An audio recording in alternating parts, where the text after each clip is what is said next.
Welcome to Sport Bike Girls, the podcast for women who are obsessed with sport bikes and all things motorcycle. Come join the ride.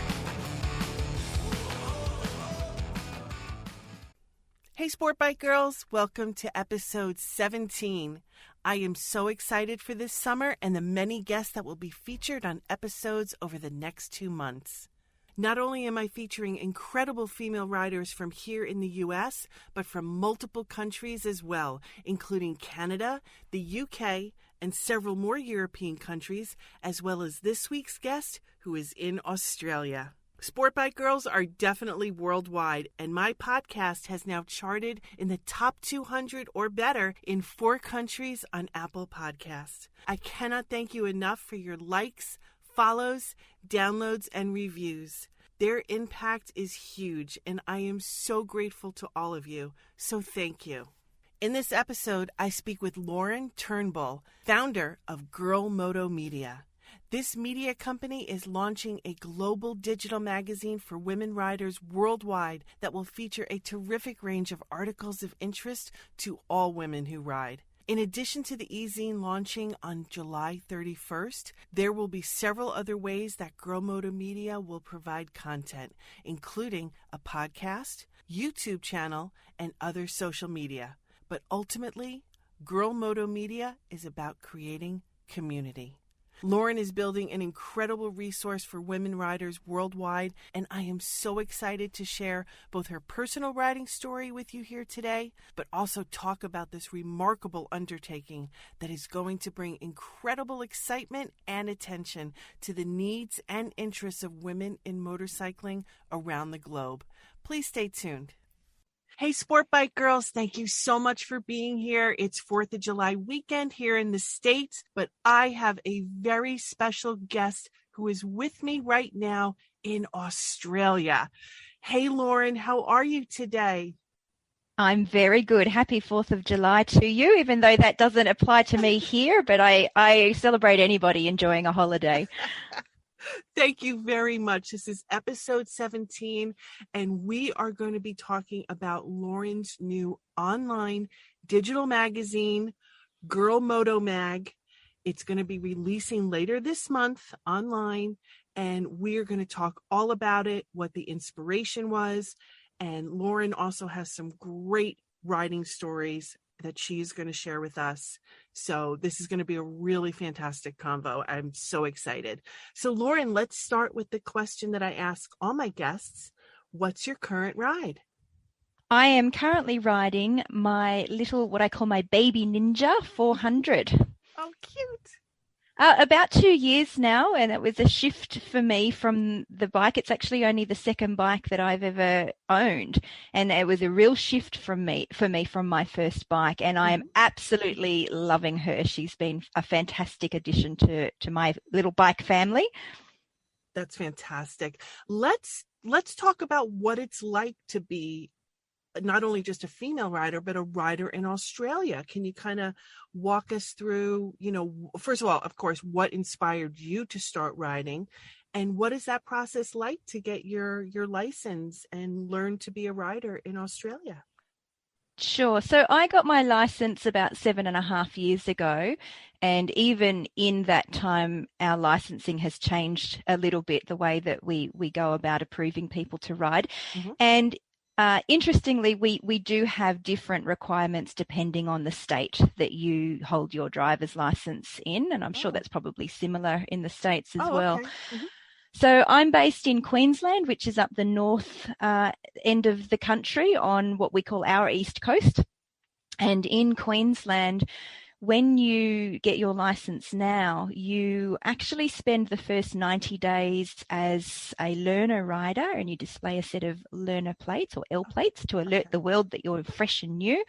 And in that time, you actually need to be accompanied by an appropriately experienced rider as well. So just for the first 3 months, they like you to have some guidance and a little bit of just somebody keeping an eye on you. Now, that isn't the same for all of the states. Other states is you can do your learner's license test, and then you're allowed to ride on your own immediately. But in all states, you are required to do what's called a stay upright course or a Q ride course in Queensland. And that's just to give you the basics, just to give you enough skill to confidently be out on the road. Or in some cases, people don't always feel confident, but it's the way to get you out on the road and start your riding career. That wasn't the case for me. I did my 2-day course and then I was allowed to ride on my own immediately. And then you go through a series of upgrading where some restrictions are released over time. But for me, it actually started a long time ago. About 20 years ago, I was a pillion. And it was the first time I'd ridden on the road. As a kid, I'd ridden dirt bikes around, dairy farms, properties and things like that. And I always loved that. But in my 20s, I was a pillion on the road for the first time. And I just can't describe the feeling. I just loved it. That feeling of the wind on you and being out in something where you just didn't feel contained. And for some people that would be scary, but for me it was exhilarating, and I very much trusted the person that was riding the bike, and I just loved it. And so even back then I wanted to attempt my license, and I started out on the course, but it just wasn't meant to be then. I wasn't quite right. I wasn't feeling very well and I was feeling a little bit dizzy. And so as I was trying to do the slow riding on the bike, I just couldn't get it. I kept losing my balance. Oh. And so I had a chat with the instructor and we agreed that wasn't my night to be learning. And interestingly, as much as I had a strong desire for it, some, 15, 16, I haven't even done the math, but years went by and I just never bothered to attempt my license again until I was 37 years old. So that was, I actually had separated from my husband, and he and I we shared what was then our 4-year-old daughter 50-50 with custody. So I went from being a mum who had a little one on her hands a lot to having at least half of my time freed up. And something often changes for a person when that happens. And it clicked for me that was my time then. That was the right time for me to choose to get my motorcycle license.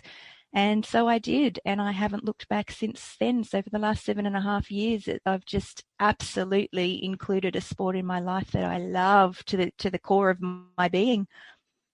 Oh, that is so exciting to hear, Loren. And I absolutely relate to your description of riding pillion and feeling that sense of exhilaration and the wind and just being free. So that is absolutely what hooked me on riding as well. So I absolutely relate to that 100%. Yes. It's just beyond amazing. How did you end up choosing that first motorcycle that you did buy? So I chose a cruiser. I chose a Yamaha XVS 650, or a V-Star, as a lot of people would know it. Okay, sure. And I chose it for a couple of reasons. Pure ignorance is one of them. I just really had zero idea about motorbikes. I'll be honest with you. When I was first doing my license, the instructor said to me, "So what do you think you'll ride? Do you want to ride a cruiser? Do you want to ride a sport bike? Do you want to ride a naked?" And I just looked at him and I said, "That's another language. I don't even know what you're saying to me." So I just sort of started to do some research, and like many new riders, the number one thing I wanted for myself was to feel confident in putting my feet down on the ground. And it definitely feels like that for a long time when you first start riding, that if you feel like you've got some good solid contact with the ground when you're parking and moving the bike in and out of your garage and so on, it just feels a lot better. And a cruiser, as you would know, is a much lower ride to the ground. Yes. And so that felt right for me. But apart from that, I had a very small group of, I wouldn't even call them friends. They were more acquaintances. So they weren't a close circle of just people who were riding, and they all happened to be cruiser riders. So I just naturally went there. And so that's how I chose that bike.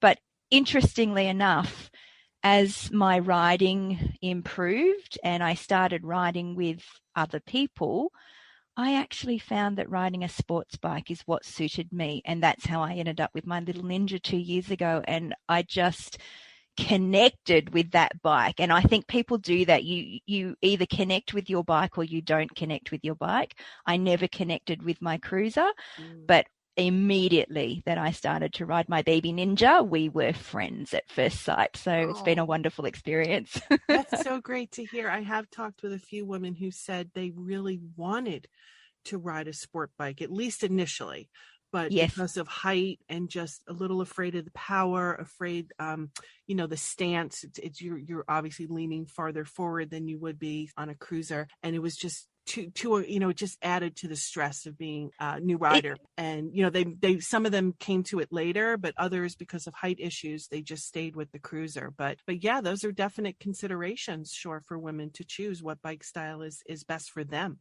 Absolutely, because I've seen the exact reverse story happen for women where they've started out on a sport bike and gravitated to a cruiser, and that's been the right thing for them. And, we, amongst our ladies group that I ride with, we have that conversation a lot. Women will say, what's the best bike for me to start on? And we can never give that answer. Everybody's got their Goldilocks bike. You have to go out and find it yourself. That's a great analogy. This one's too short. This one's too tall. That's great. This one's just right. That's right. It happens. You'll experience it yourself. I promise. You will literally connect with a bike and go, this is my Goldilocks. Yes. Oh, that's so great. I love that. So speaking of the group of ladies that you ride with, you found the East Coast female riders. I believe you found them through Facebook? That's right. So they were formed around 5 years ago.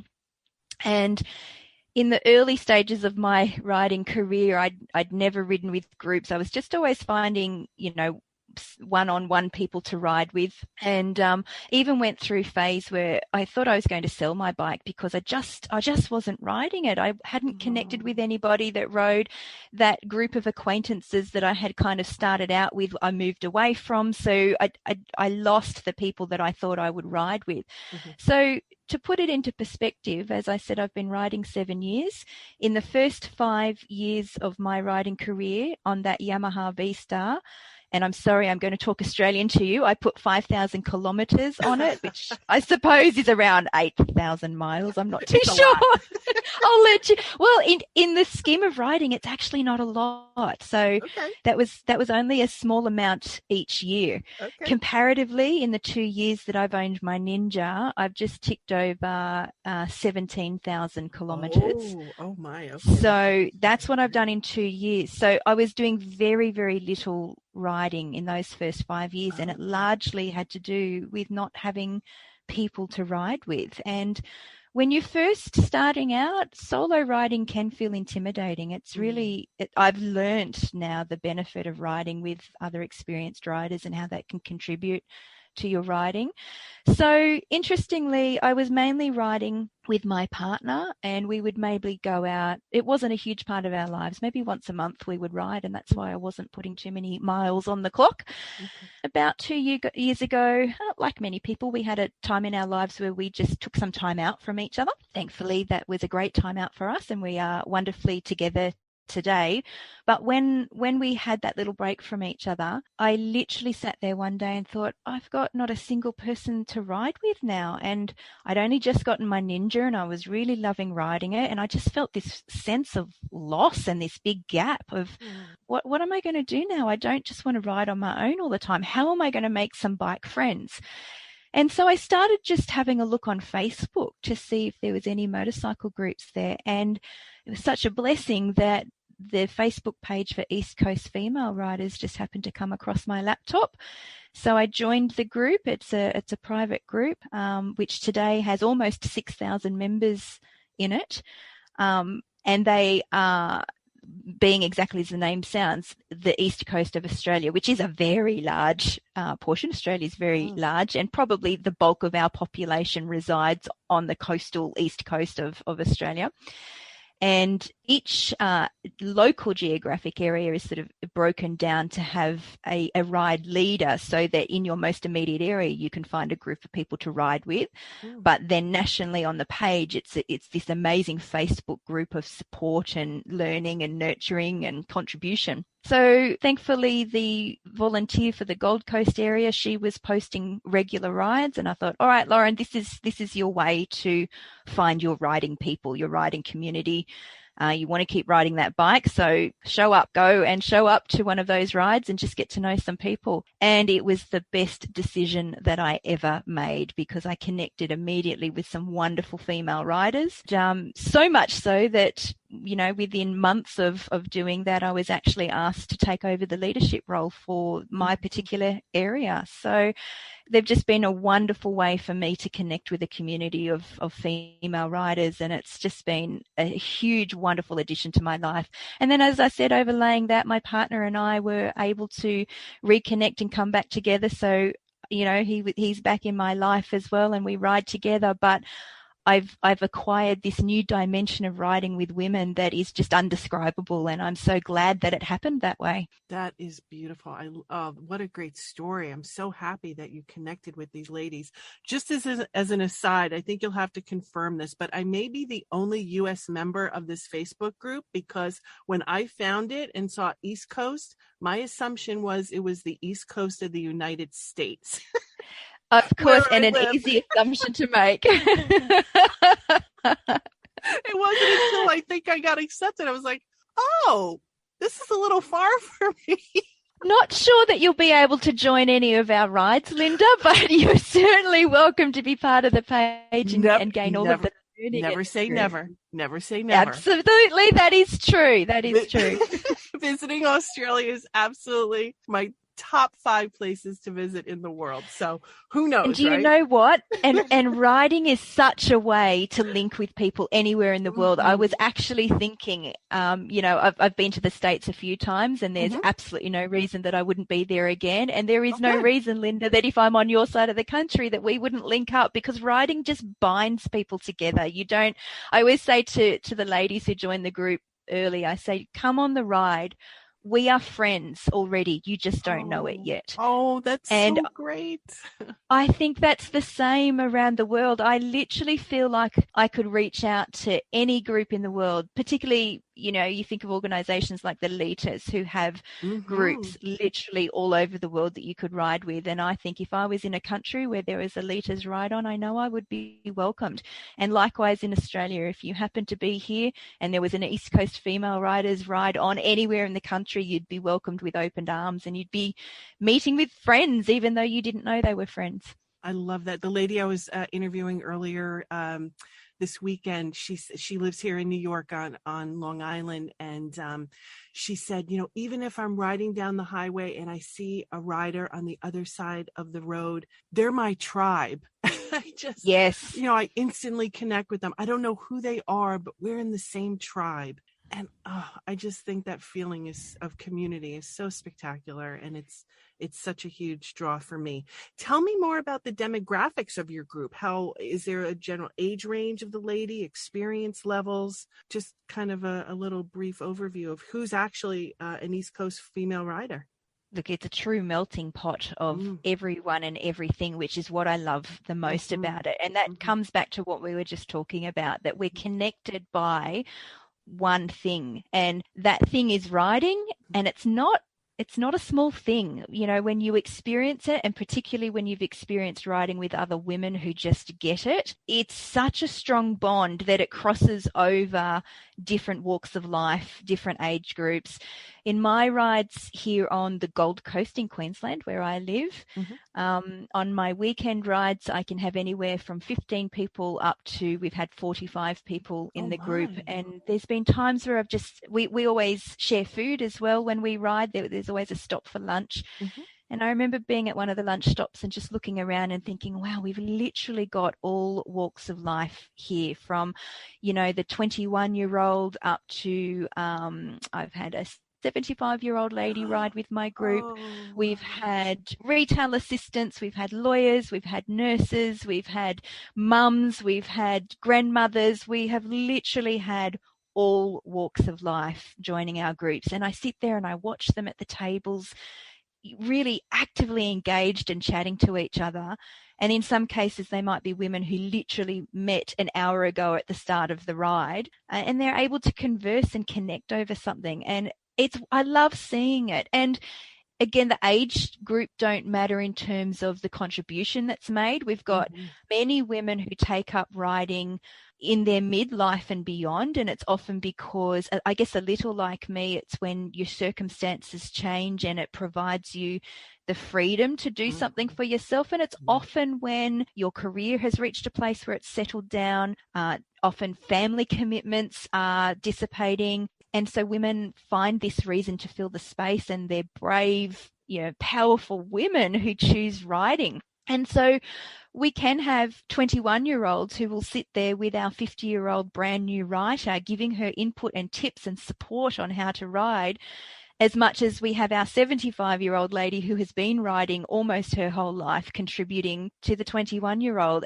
It's a sport that literally breaks down all barriers and anything that would ever prevent you from linking up with those walks of life that you wouldn't ordinarily cross with. It's wonderful. I love it.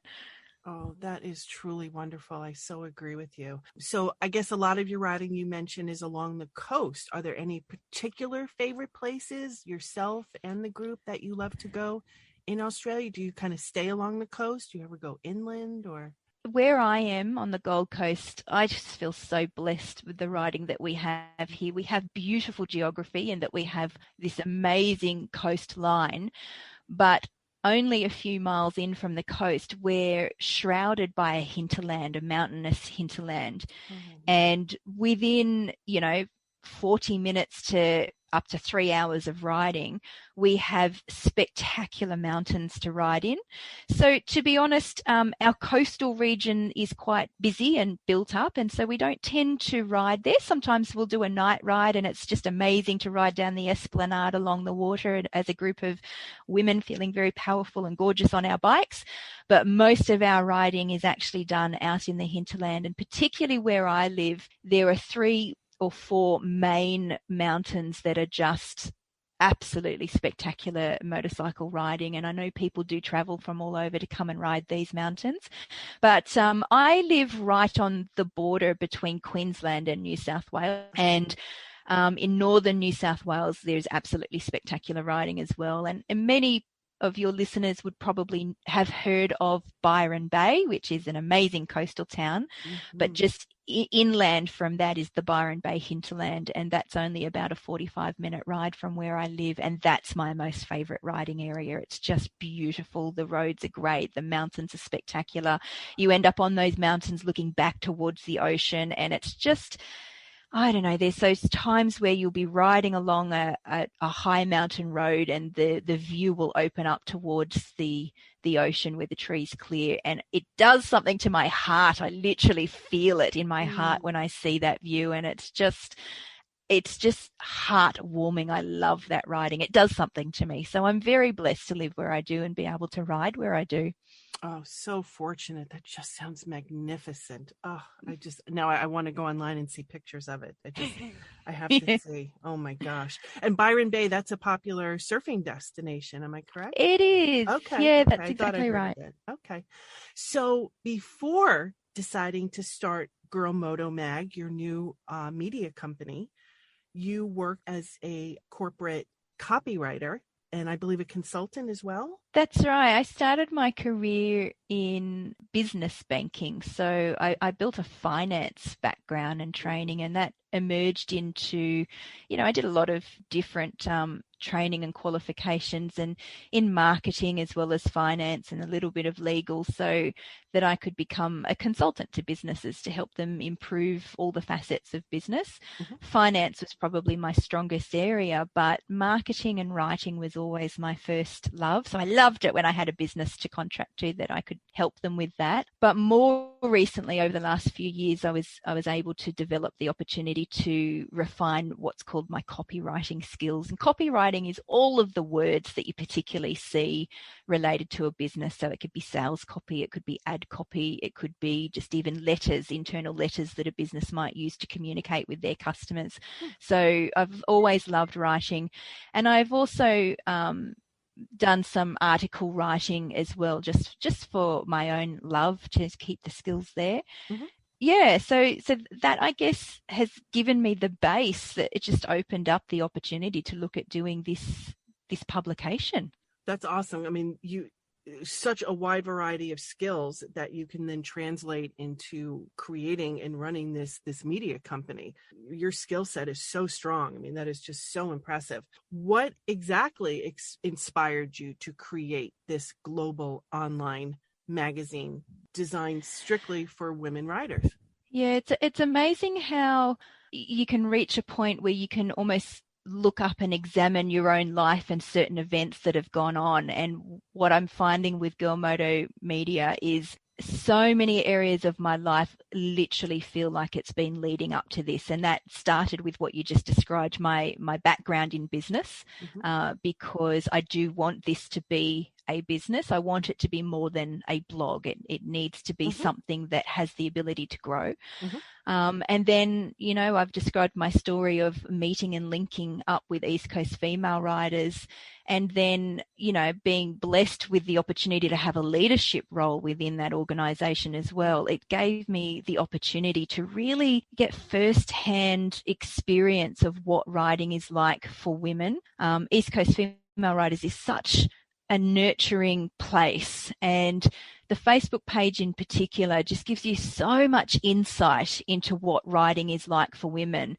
And it really spotlighted for me how it's quite different for men. I have spoken to a lot of men who ride, I've, ridden with men and so on. And until you've experienced it, sometimes it can be very hard to articulate why the riding experience is different for a female. And so then, as particularly in the most recent months, really, writing has presented itself as an opportunity for me. I was writing some articles and some recounts of an amazing motorcycle trip that I did in Thailand. And it was a big moment for me because that trip really solidified the great gains and improvement that I'd made in my riding, that it felt like a real achievement for me to be able to do it. And I was articulating that back to the women in my group and writing articles about that. And I got a resounding response to that.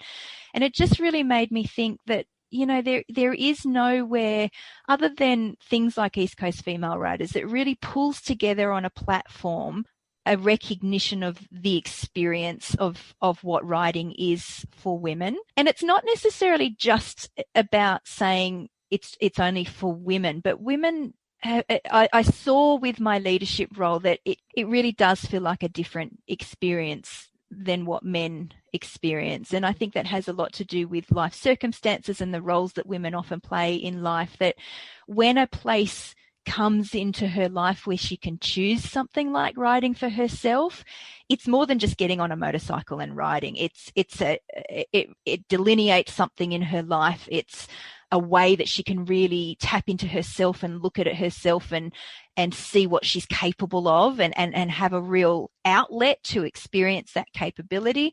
And let's face it, traditionally it has been a very male-dominated sport. So to feel like you can achieve in a place that is quite male-dominated, where ordinarily you may have been held back as a female, it's a next-level feeling. And I saw a gap. I just didn't see that there was a place that really brought all of that together for women and articulated back to them exactly how they feel about riding and the contribution that it makes to their life. I've spent months researching the market, trying to see what content exists. And the best way I can say it is there's plenty of motorcycle content out there, but it is mostly written through the lens of a male rider. And I just want to give women something that articulates back to them the experience that they have through the lens of a female rider. And so it just literally feels like everything has been leading up to this. I've got my writing experience, my business experience, my leadership experience in the female riding market, my own experience as a rider, and I just want to bring it all together in a place where women can come and just be united over something and learn from it and grow from it, contribute to it. I've got big visions for it. You certainly do. You articulated that so beautifully. Thank you, Loren. And your goal is really to make this a global magazine. So you want to represent women and voices and experiences, not just in Australia, but other countries and continents as well. And that's what comes from this being one of those unique experiences in sports that literally breaks down all barriers. We are so united on the exact same experience that it can be global, and it doesn't matter if you're a woman who rides in Italy or a woman who rides, in Australia or New Zealand or anywhere. We absolutely know what each of us are experiencing, and women just have this way that when we come together as community and share those experiences, it's very uplifting. And I think women, I don't like to generalize too much. I know that there are men out there who do experience the same thing, but in my experience, it's not as impactful for them as I see that it has been for women, particularly when women are traditionally the ones who often have to give back pieces of themselves for certain periods of time, particularly around raising family and career and so on. And so when they choose something like this for themselves, to have an opportunity to converse with other women who identify with that at the same level where you don't even need to explain it is quite an amazing feeling. It's very uplifting.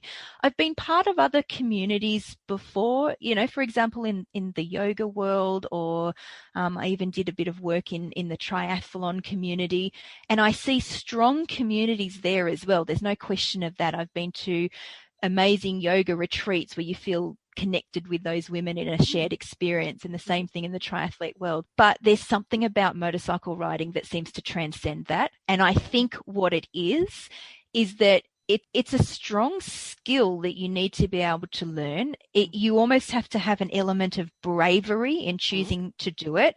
You often have to break through some adversity in doing it. And by that, I'll give you an example of my own. When I chose to get my license in my late 30s, a very close friend of mine, and he's a wonderful, very supportive man, he said to me, "But you're a mother." And I said, "Yes, I am. I'm also a woman. I'm also a human being. What do you mean by that?" He said, "You're a mother. You can't be getting on a motorcycle." And I said, "But I can." And I will, and I'll be very safe about it. I'll be very conscious of the fact that I have a beautiful daughter to come home to each day, and that forms the way I choose to ride every single day. And I know that we can't control everything, and that riding is a high stakes game. But that's an example of adversity. Then, of course, there's the financial impact. To choose to go into that sport, you have to be financial enough to purchase the motorbike and all of the safety gear, and often that needs updating over time. So I just think that when you've been able to break through those things and choose this sport, it makes you feel powerful, very empowered. And then when you link with a community of people, and in particular women who just get it, it adds a dimension to your life that I have not experienced in any other community. And as I said, that just transcends the globe. And that just is mind-blowing to me. And I want to think big. I don't want to just limit myself to this digital platform supporting women who ride in Australia. I want it to be something that is available to women all over the world. That's so great. So describe, it hasn't released yet. The first issue is going to be online later this month in July. Describe what the format's going to be like, what the mix of content is going to be like. Give us a little behind the scenes of what you got cooking. Sure. So as I've been developing this over the last few months, I originally thought that it would purely be about the online digital magazine. So in content world, that's called an e-zine. But what I quickly realized is the way people consume content, and particularly because I have this vision of it being global, it can be so much more than that. So the e-zine itself will be the central hub, if that makes sense. Sure. But there will also be a podcast, because I recognize that some people don't have time to read content. I can be one of those people, believe it or not. I live, as I mentioned before, I share my daughter 50-50 with her dad. The Gold Coast is a very large, spread out community. I literally live in the most southern end of it, but my daughter's school is literally at the most northern end of the Gold Coast. So on the days that I have her, it can be a 2-hour round trip for me to drop her to school and come home again. So I'm in the car a lot. So I love podcasts. So my vision is to actually record the articles that are on Girl Moto Media into almost like an audio book, I guess, on the podcast. But then I want the podcast to also be a place where people come and tell their stories. I want the everyday woman to have a platform to tell her story about riding, because what I've noticed about women is we love to hear other people's experiences and stories. Oh, I can so that will to that. Yes. I bet you can. You absolutely can. So we'll have the podcast as well. We will have so other people are visual learners and they love videos. So over the years, I've posted certain videos on the East Coast Female Riders platform, things like popping my bike up onto a paddock stand where the back wheel comes up so that you can clean and lube your own chain. And so many women have a preference to learn from other women, and they want to feel that strength in being able to do things for themselves and not necessarily have to ask a man in their life or their mechanic to do those things. So I want how-to videos to be available to people to learn from and have that visual medium.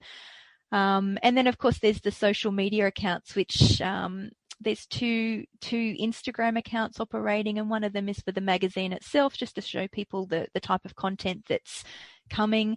But I also have my own personal one that, as the Girl Moto editor, as I'm creating content, you can imagine I'm getting to have some of the most amazing motorcycle experiences. And so that place is, I guess, for the behind the scenes of, trying things in the motorcycle world and what that looks like. And it'll pop out at the other end in a curated article, but I want people to see the behind the scenes as well. So, that will branch out into, there's also a Facebook page, and that will branch out to a TikTok page and a YouTube video area as well. So lots of different platforms that I hope will cover everybody's preferred way of seeing, learning, connecting.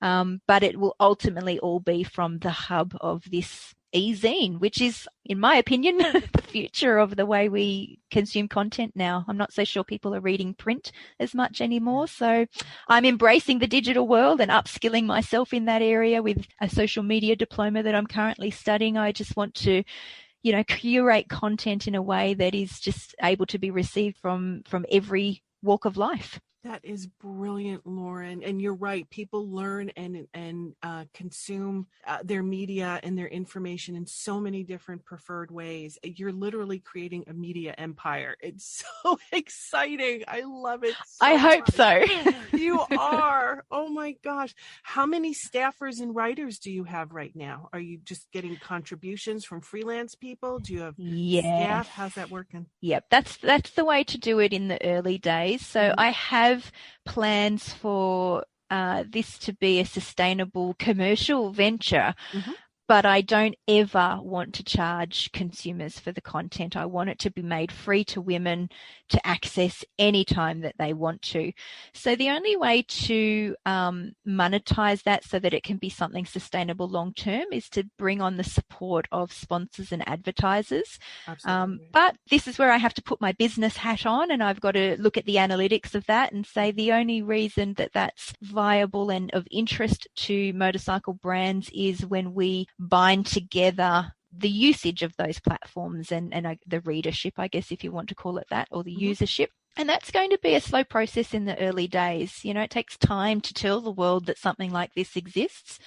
And so for that reason, I'm not in a position to be able to bring people on staff. I'm going to do as much of this by myself as I can.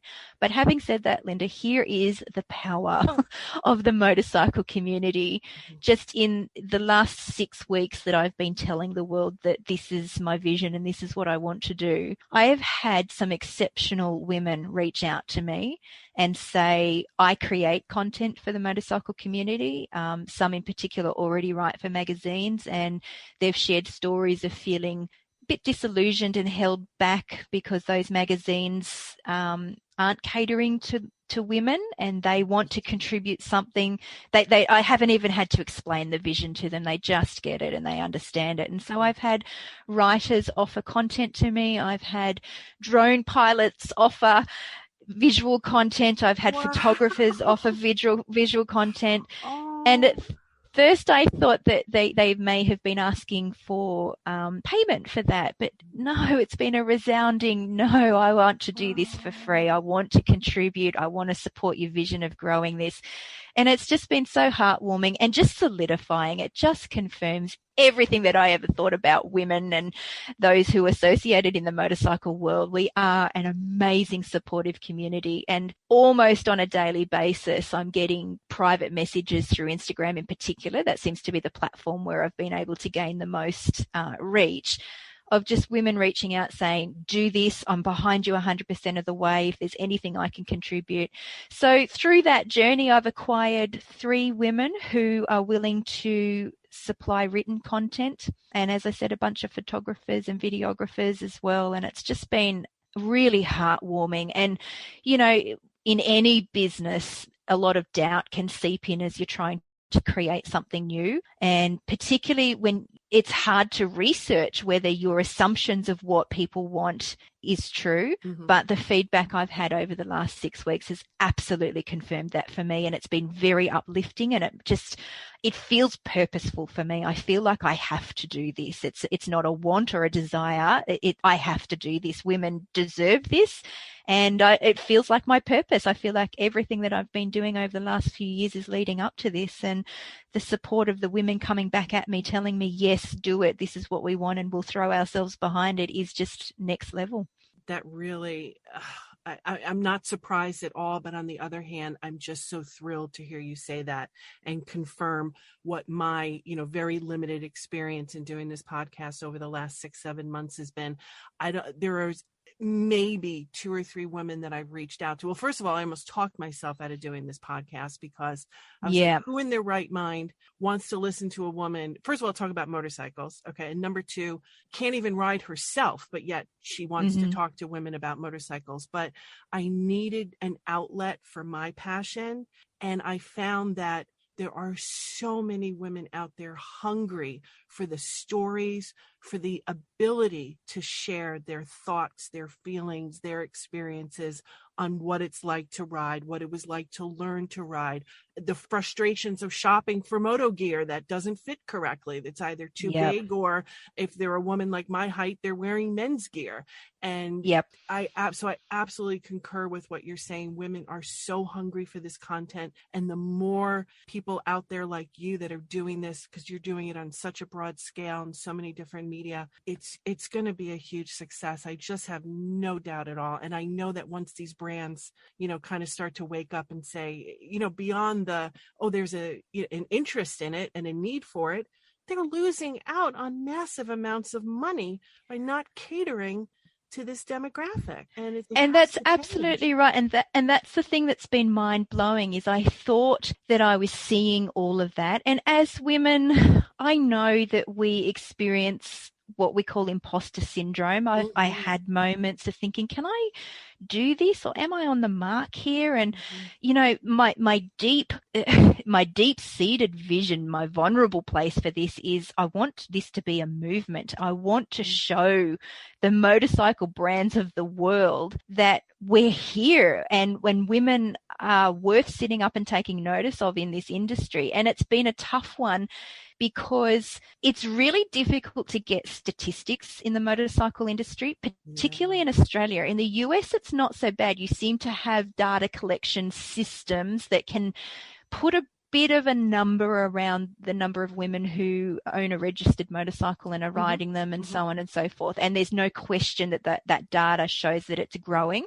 Yeah. In Australia, we don't measure those statistics. So you're almost taking fluff and assumptions and going to these motorcycle brands and saying, I promise we're worth taking notice of. But I just thought there's no place that pulls all of that together. And that's what I want Girl Moto Media to be. It's a place where we can literally amplify the voice of women riders and say, well, yes, we're all, united over this single sport, men, women, non-binary, transgender, everybody. But we do actually have some differences that need to be catered to. And I get it from a motorcycle brand's point of view when I put my business hat on. And I think, well, if that was my business, women can be difficult to cater to, particularly if you think about apparel and so on. I've got one brand who's working with me who has been a wonderful man who I started to make my pitch to him to come on board as an advertiser. And he said, you can stop talking, Loren. I'm on board. I know what you're trying to create here. I agree with you. I want to support female riders, but I haven't known how to go about doing it. Help me. I'm willing to do it. And he's been a wonderful support to me.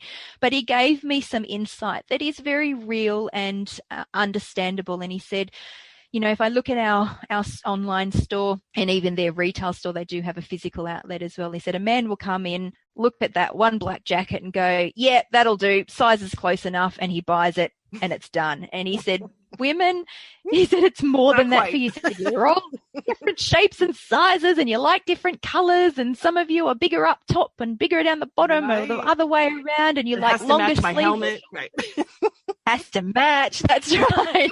And he said, so I'm almost frozen standing going, well, what do I supply? And he said, I'm not a rich man. I can't afford to stock my store with endless options. Yeah. And I get that. I understand that. But that's also why I see Girl Moto as a place where we can bring women together and get that feedback and start to get some consistency and some averaged information that comes out. And then we can go to those motorcycle brands and say, all right, we know this is hard, but here's more information for you on how to cater to us. This is what the majority of us are asking for. And then, build that supply and that recognition of what women need. And then also find places, brands who can do custom things for women, because let's face it, sometimes that's what we need. But there's no unified place to come to find that. So, that's what I hope it will be. I hope that it will gather information for motorcycle brands to help them make more informed decisions on how to cater to us, even how to advertise to us. I mean, that can sound like a dirty word, but let's face it, that's the reality of life. And the irony is, in my experience, women want to be advertised to, but they want to be advertised to with product and services that really suit them, not that they have to mishmash around and make it work for them because it was really designed for a man, whatever that is. It might even be the insurance policy, that doesn't cover motorcycle gear. And that's really important to women to invest in gear more than it is to men. So maybe those policies aren't catering for enough cover. Who knows? It could be things as out there as services, not just actual products. And then, of course, let's talk about bikes. I mean, so many of them automatically cut a huge chunk of women out because they're just ergonomically not designed for a woman. So, I really do hope that this is the beginnings of bringing something together in an industry that still hasn't quite caught up with the motion of women coming into it. And we can be of a service both ways, to help the brands as well as to help the women wanting to use them. Oh, for sure. Yeah. And women can see right through ad copy that's written specifically for a man. But just because you put it in pink typeface, that doesn't make it, designed for a woman, so their needs, their priorities are in most cases very, very, very different. So I agree. And the way women seem to, what I've noticed through the group is that the way they receive information and the type of information they want, it is different to the information that men want. And again, I'll disclaimer this by saying I'm making very generalist statements here. Sure. I realize that, there's outliers as well on all ends of the spectrum, but on the whole, this seems to be the consistent message that I'm seeing from women, and I want to help get that message out to the brands. Fantastic. Can you give us a little sneak peek of what the first installment's going to look like what the range of content will be like? Yeah, sure. So again, there's a little bit of a new shift occurring here as well in terms of how content is coming out into the world. I do believe that print media is slowly winding out, a bit like how we moved into digital photography from film photography. We're experiencing that in the media world right now, where everything is becoming digital. And so I've chosen a business model which is a little bit different to other digital content. So other online magazines will literally curate an entire magazine that gets released in one go, and they might release 4 to 6 magazines a year, so every second month or something like that. I've chosen to go with a different business model, and that is where my intention is to release a minimum of 5 content pieces a week, and that might be written articles on the e-zine, it might be the podcast for the week, it might be a video for the week, but I'm trying to commit to 5 pieces a week. So on day 1, which is July 31st, which is a Sunday here in Australia, I will switch everything on, and it will probably seem a little bit weird because across the platforms there'll be about 5 pieces to access. It's not like picking up a magazine and having hours and hours of content to flick through. But then each and every week, I will be adding to that a minimum of 5 pieces. And so what I want is a place that women can come to in their wind down time. Is that a Friday evening? Is it a Saturday evening after they've been out for a ride where they just want to sit there and consume some content? And I don't want it to be overwhelming. I feel like, 5 pieces is a good amount for people to be able to go, I've got a few minutes spare. Let's just, because women are busy, right? So let's just sit here and have a quick look at this video, or while I'm driving, I'll listen to the podcast or I'll read this article. So on day 1, there will be a written article about my experience of riding in Thailand, and I'll share in a minute. There's a bit more of a reason behind that. Oh as yes, well. I absolutely want you to share that story. Yes, yeah, but that was quite an impactful riding experience for me. So I wanted that to be the first article that I released. There will be a video released, a how-to video, and it will be around cleaning and lubing your own chain, because I know a lot of women who ride bikes with chains want to know how to do that. So long as I can pull all of the logistics together, I do want to have my first podcast sitting there ready for people to listen to as well.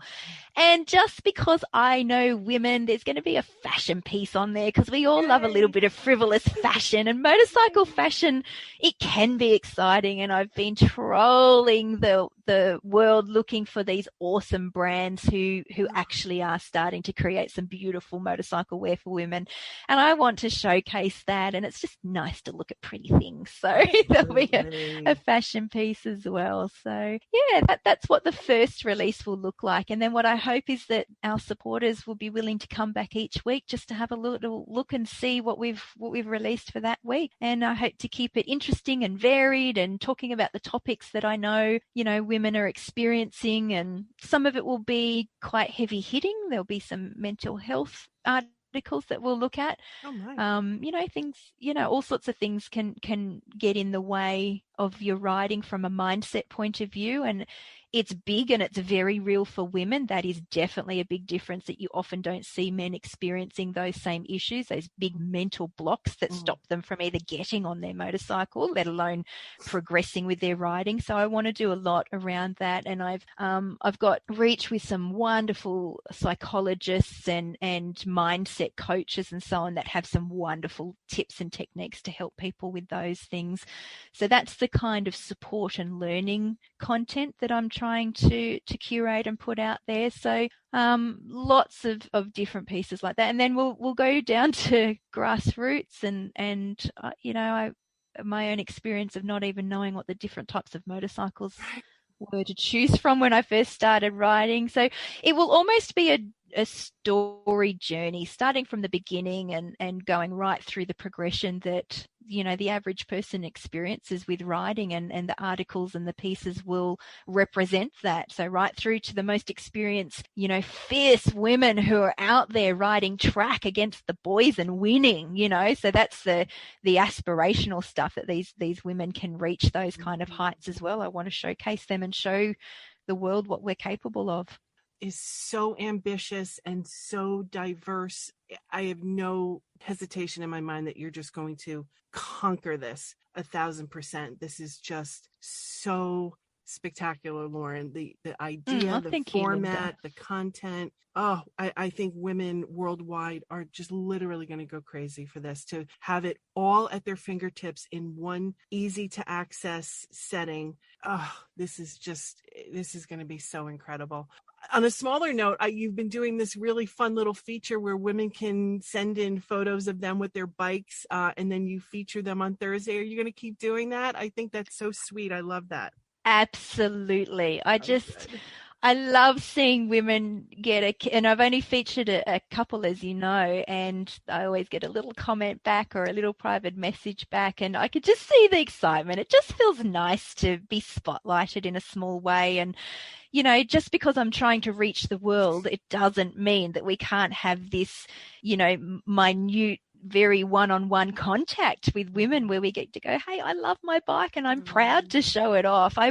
People, as I said to you, Linda, and I know you will experience this for yourself at some point, when you find that bike that you connect with, and then in particular when your riding reaches the place where you think, oh, I've got this now. And trust me, you'll always have good days and bad days, but I know for myself, and I've had so many women say this, when you first start out riding, it's a lot of work, it's a lot of concentration, it's a lot of focus, and some days you feel like you've absolutely nailed it, and other days you feel like you haven't. And I've had a lot of women say, when does it feel like it's easy?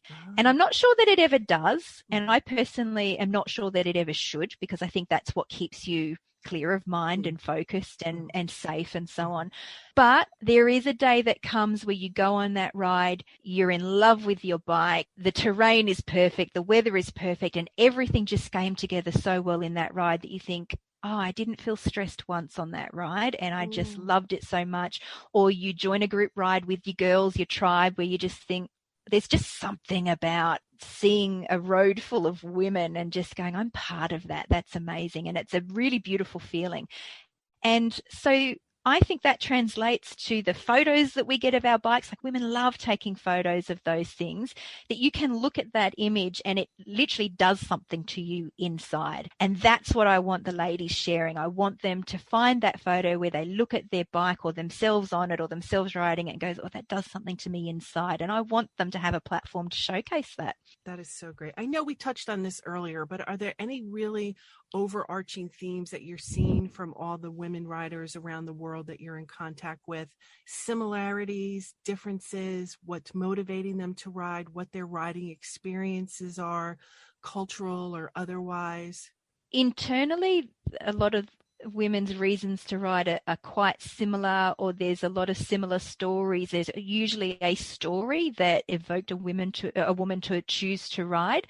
Probably one of the most overarching things that I'm seeing, and I sometimes struggle to say this because I don't want to sound like I'm not approving of the way men ride, but in general, the way men participate in this sport, it's quite different to the way I'm experiencing women wanting to ride in the sport. For them, it very much is about the connection and the community, particularly in the group riding that I'm seeing, and not even in just groups too. A lot of women might come and join one of my group rides and then they just connect with a woman on another level. I've seen some of the most amazing friendships form out of meeting each other through riding. And sometimes I never see them again on a group ride because they found each other and that's their riding person, and it's great. But so many of them give me feedback that riding with other women it's not fast and furious, for one. There's very few women that I've experienced that actually want to ride like that. And if they do, they gravitate to each other, and it's a very deliberate choice and they're the most experienced women, or they take it to the track, which is awesome. I think that's the right place to ride like that. The road isn't a racetrack, let's face it. So for them, the ride experience is more than just getting on the motorbike and riding, which that often is the case for men. They just need to be on their bike and ride. But women love the connection. We love the coffee stops and the lunch stops that can come with it. We love the Friday night drinks organization that comes out of it because we've connected as community and so on. So I've had women say they've ridden in mixed gender groups, and often the men will just take off and you feel a little bit left alone, and then you're questioning why you're even bothering to ride in the group because you're not riding with the group anyway. That doesn't happen when you ride with women. We tend to really care for each other and keep an eye out for each other. And that's why I see that seems to be the overarching theme as to why women gravitate to each other. And then the second one is we just have this like-minded experience of how empowering riding is for us as women. And again, not all men would necessarily understand it because the same barriers aren't always there for men to riding as there are for women. And when you've broken down those barriers and chosen to do it, it just feels next level. And when you uplift each other over that shared experience, it's a very strong connection. That's so wonderful to hear. The excitement about your online company. This is just, I'm so happy that I can help you spread the word about it in just my small way. But I feel so great about it. And it's so exciting to me. And I cannot wait to consume this content in every way imaginable. Before we end, we absolutely have to circle back. I want to hear about this beautiful trip to Thailand and what's going to transpire from there, some other plans you have for the future. But tell us about your personal experience there in Thailand. Yeah. So I rode there in March of this year with my partner, and in the north of Thailand, out of a city called Chiang Mai, is a motorcycle loop. We did it over 4 days that takes you through some of the most beautiful terrain of the northern Thailand area, and awesome little towns where you can experience a cultural experience that's quite different to going to the tourist areas of Thailand. I'm sure. I love Thailand because it's grassroots, but it's really developed enough that they have an amazing culture and lifestyle, and you feel very safe, and you've got all of the luxuries that you used to in Western world, but this amazing Thai experience. And up in the north is this motorcycle loop, which is a bucket list ride for many motorcyclists once they hear about it, and it's called the Mae Hong Son Loop. And in amongst this loop is 1,864 corners through the mountainous terrain. And as your motorcycle riding improves, it becomes less and less exciting pointing in straight lines, riding down highways, and you really start to appreciate corners, and you really appreciate them when you gain skills that makes you ride them very, very well. And so this is amazing terrain. They've got awesome roads from a tarmac point of view, but quite challenging corners. So it's probably for an intermediate rider or above. So for me, the timing was right in my ability, my motorcycle riding ability, to feel like I could conquer those 864 corners, because some of them are complete switchbacks running up and down the mountain. And it's part of the agricultural area of Thailand. So you've often got large trucks moving goods that these roads are so tight, they literally can't get around the corners on their own side of the road. So as you come around on your side of the road, you often have a truck there halfway over your lane. So it's challenging but exhilarating riding. And I loved it. I had a wonderful experience with my partner riding it, but I came home literally, more metaphorically, high-fiving myself in being able to do it, because it was just amazing. It was amazing. I loved it. And I started to write some articles about it, and I was going to have those articles published with a motorcycle magazine. And it was actually the catalyst for me to say to myself, why am I giving this to somebody else? I need to do this for myself. And that's actually what formed the first very, very early thoughts of Girl Moto Media. So in that sense, it's very important to me. Yes. But secondly, I was posting along the way on the Facebook page for the girls group, and they were just loving it. And I had people reaching out to me saying, that's on my list to do. Haven't got people to do it with, but one day.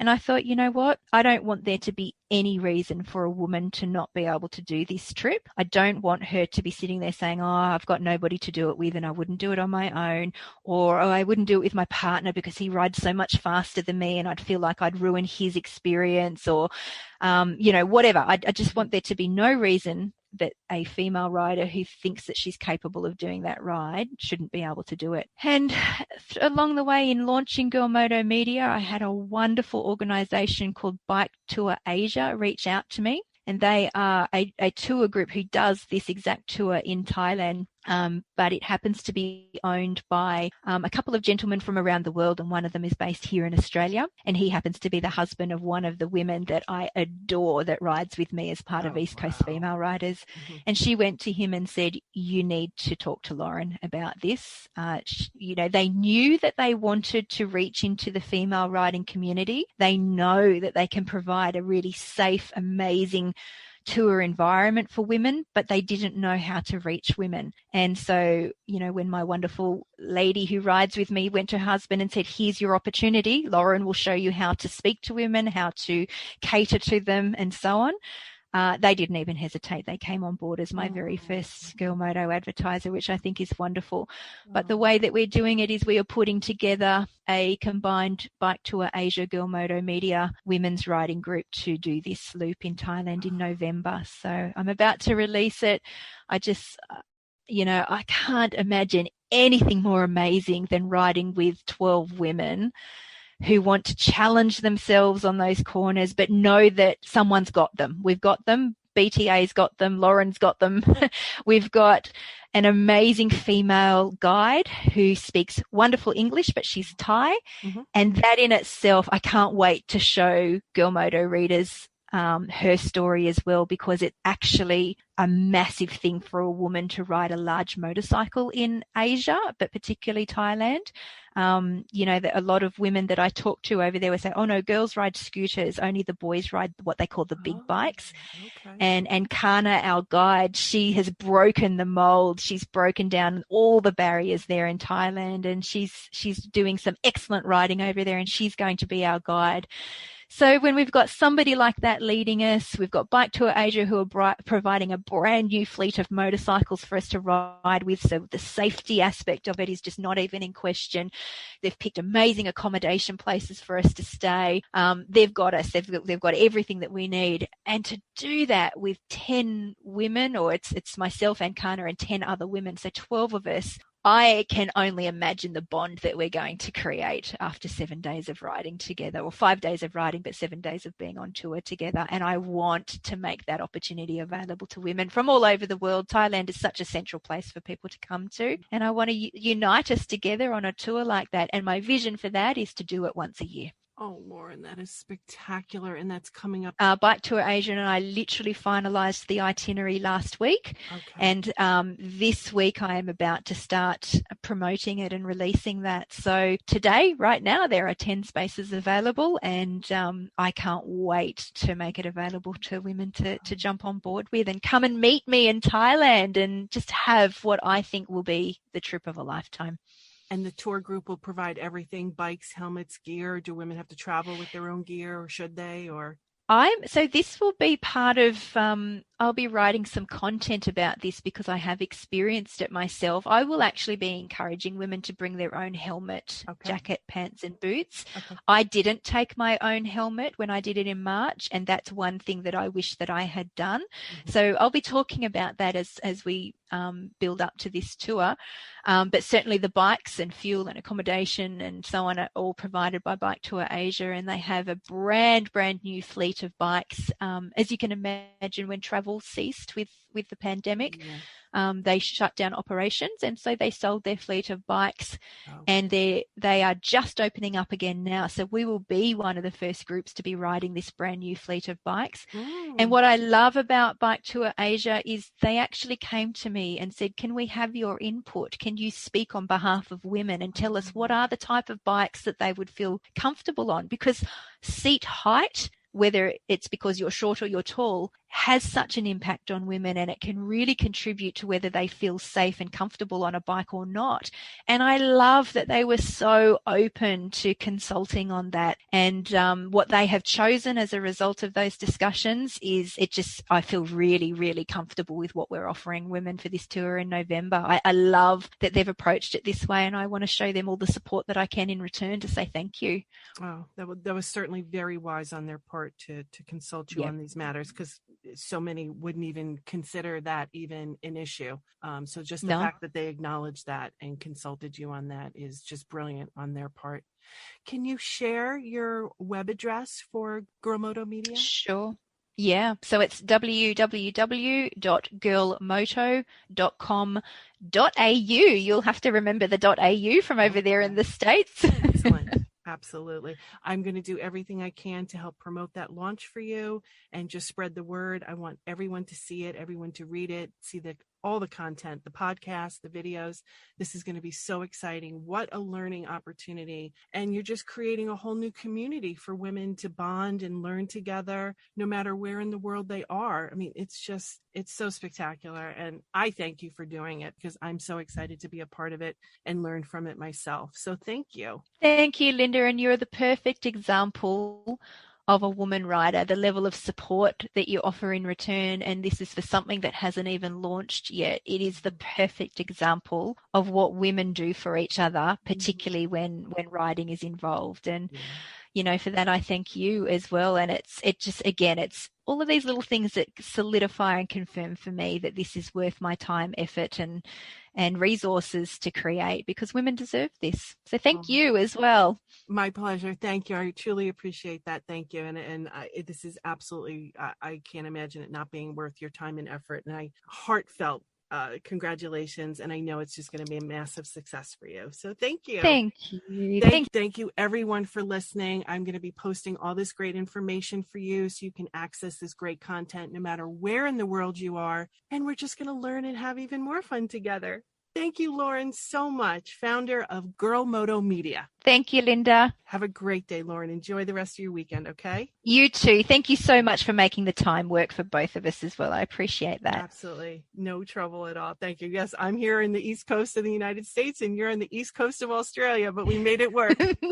We did. I love that. Thank you again. Bye, everybody. That's all for today. Thank you so much for being here.